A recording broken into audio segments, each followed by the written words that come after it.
So today we're going to talk about amplifiers, build quality, and problems with them, and whatever, whatever we want to talk about. So I started playing or trying to play guitar a little over 5 years ago now, and I spent so much money buying this and that, different guitars, which the guitars I love anyhow, so it don't make any difference. But amplifiers has always been kind of a strange animal. I used to sell TVs, and this for 37 years I was in a TV and appliance business. We sold when I first started in the business with my dad. We sold. That's back when there was tube TVs. There wasn't no solid state TVs, and we seen lots of problems because of heat. Uh, the components were set down against the PC board. Heat sinks were not adequate. Design was poor. And it doesn't make any difference what brand it was. RCA, Zenith, Motorola, Philco, Magnavox. They all had their problems. So when it went to from tube to hybrid to solid state, we had so much less problems. The solid state stuff just would last a lot longer. So kind of decided that maybe that's the kind of amplifier I wanted to buy instead of a tube type. So I started out with a inexpensive Fender, like everybody probably does. And when I decided it wasn't giving me the sound I wanted, I decided to go with something else. I think I bought a Line 6. I can't remember what model it was. It was also solid state, but it sounded like a piece of shit as far as I'm concerned. So then I bought uh, a Boss. Why can't I think of the name of it? It's the real popular one. It's got all the stuff on it. Anyhow, you probably all know what I'm talking about. I'm not going to look it up. My mind ain't working today anyhow.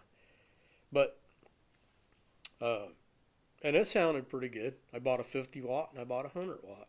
And I liked them both. Then I thought, not what I want.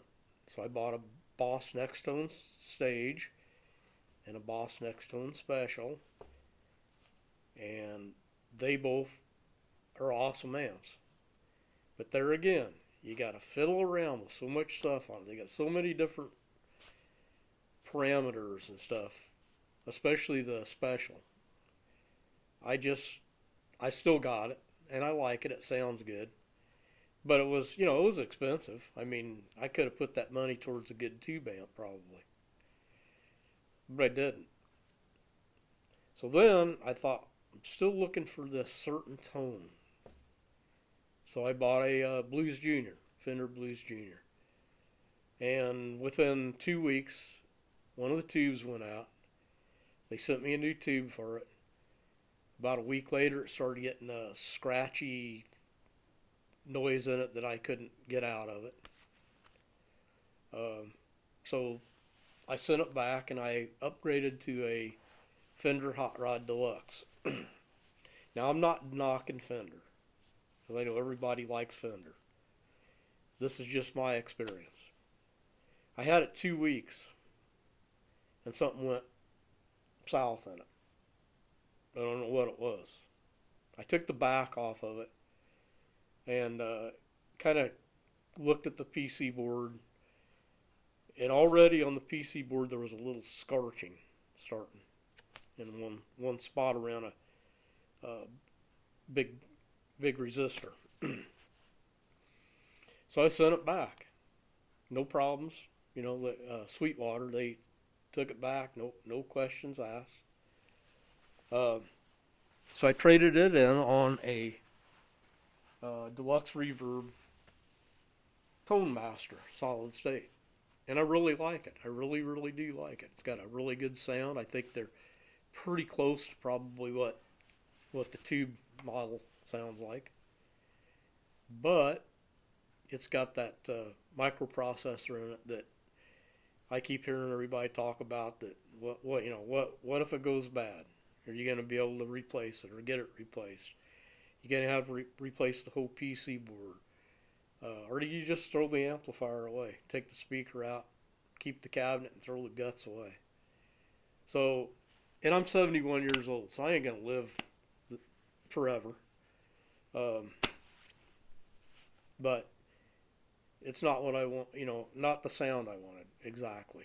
So I listened to a guy talk about a Orange Super Crush 100, Dave Simpson. And it is a nice amp, I'll give you that. It's got a good sound. And it's built good. I took the back off, looked inside. It's built really well. Still haven't got that sound I want though. So after that many amplifiers, that much money, finally decided I was not too intelligent. Started watching a gentleman on YouTube, Sonic Audio, Psionic or Sonic, I can't remember. You can find it. I'll try to put it in my description. So anyhow, I realized this guy he's very straightforward. He don't pull no punches. If he don't like something, he's gonna tell you. And believe me, he's been doing it a long time, and he's a smart man. And he may rub some people the wrong way, may really piss you off, but he tells it like it is.